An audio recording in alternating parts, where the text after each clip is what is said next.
do I do when I'm broken? When I'm broken, I relish it. That's what I'm gonna do.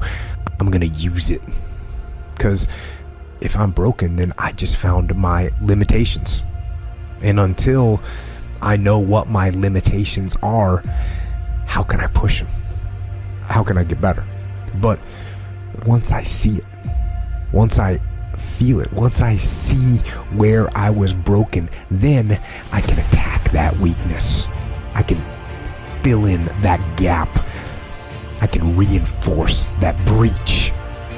If you break, it means it's time to fortify your will to make it stronger. There's all kinds of different ways to break. You can break physically, you can break mentally, you can break your heart, you can break your spirit, and none of those are fun, and all of those are gonna leave a mark.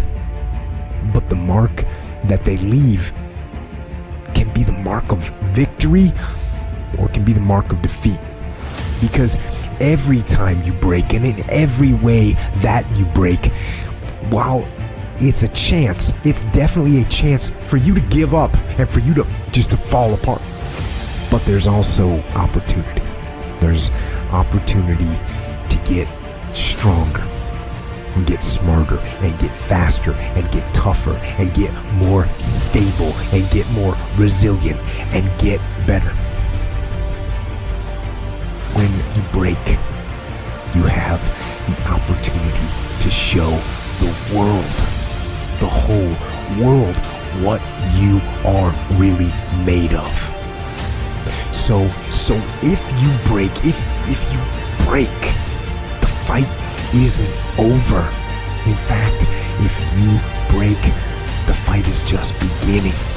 And as you crawl up and out of that dismal and wretched place, you're covered in blood and sweat and dirt and filth as you rise above what you were. And as you take the form of who you are supposed to be, you will see that in the very act of standing up, in the very act of fighting on, you will become and you will remain unbroken. If things go wrong, they always seem to happen at once, and they just compound on top of each other. And it's pretty easy sometimes to feel beaten when you're faced with all those issues and all those problems, and they all hit you at the same time. But let me tell you, that doesn't mean give up. In fact, it means the opposite. It means it's time for you to fight hard, to dig in. It means it's time for you to go on the warpath.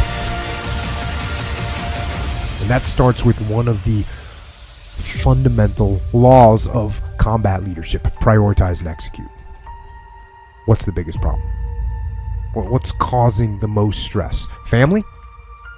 Okay. Sit them down. Explain where you are at. Be blunt. Be upfront. And then give them the simple plan of how you're going to get things back on track. Don't sugarcoat it. You give it to them straight. Next, you got some late payments. Call those creditors up. Explain to them what's going on. Set up some kind of a minimum payment plan so you can start making some progress and get them off your back. And then you got your job. Right? You're falling behind at work. Okay, talk to your boss. Face it. Tell him that you're going to step up your game.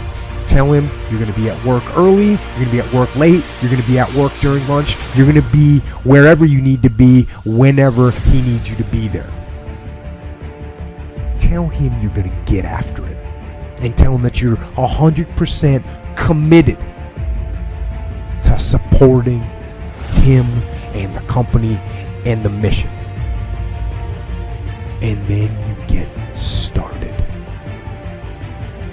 And I'm going to tell you right now, it won't be easy. It will be hard because life is hard. That's what life is. And these challenges that you face, they're going to do their best to take you down. Do not let them. Stand up, dig in. Line up those problems and confront them. Face them. Fight them. Do not let them bring you down. In fact, let those challenges raise you up. Let them elevate you. Let their demands and their trials make you stronger. Let the adversity you face today turn you into a better person tomorrow. So in the future, you look back at these struggles and you say to them, "You made me better."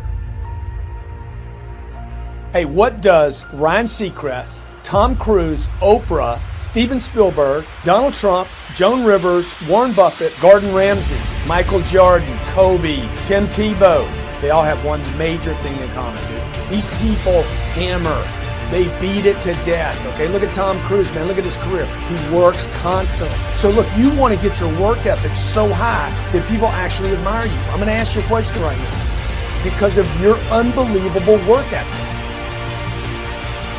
If you can't answer yes to that, man, you're not going to get in that top 10%. You got to get at the top. People need to know you for one major thing first. He works. He produces. The guy's there every day. The guy's pushing and shoving. Because the truth is, no matter how good your ideas are, how good your art is, or how good your skill set is, if you're not working, man, if you're not vibrating at a frequency that people say, "My God, how does that guy do all that?" If you're not vibrating at that rate, 10x levels, massive action, tremendous work ethic that's just a muscle now, and it's just a discipline in your life, and it's a way, it's a normal way that other people think is abnormal. Look, if you're not working at that level, you're not going to make it. Get your work ethic in, man. It's the American way. Work ethic. What I could control was my work ethic.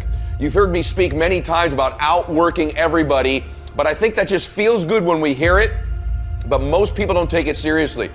If you think that I have a little bit of success in my life, I can tell you what I attribute it to. Yes, self-confidence, yes, mindset, visualization, goals, all the things I talk about all the time. Listening skills, influence, energy transfer, how to be happier, all of that stuff applies. When you get to winning, for me, it's come down to maxing out. And what maxing out means is you do one more at least than you think you're capable of. So when you're done, whatever you're doing, whether it's at the gym or phone calls or meetings or in sports, one more shot, one more throw, one more swing of the golf club or the baseball bat, the separator is for the winners, they do one more. I'm addicted to one more. And so I want your mantra going forward to be one more. What does that look like if we're working out? That means when we're in the gym and we say, I'm gonna do 5 sets of 10, I'm crazy. Like I'm a psycho because I want to win. I want to be somebody. I want to separate. I want to compete. And the way I do that isn't with my giftedness, because I wasn't born with a bunch of gifts. And I think gifts are crap. I think for the most part, gifted people struggle in life because things come easy to them. I like that things haven't come easy for me in my life. I like that I have natural talents in every area. And maybe you like that about you too. Maybe you've looked at yourself all your life and thought, man, I don't have that natural beauty or that natural talent or this gift for creativity or intellect or humor. I don't have any of those things. But what I got is I will outwork you. And so at the gym, one of the things I focus on, they say it's 5 sets of 10. When I'm at 10, I go one more, bam, 11. If I'm running on the treadmill and it's a 45-minute run, I never finish at 45. I always go one more minute, 46. If I'm at the office and I'm supposed to make 25 phone calls that day, when I'm at the end of the day, I always do one more. If I've got meetings, I always do one more. My mantra for 3 decades in business has been one more.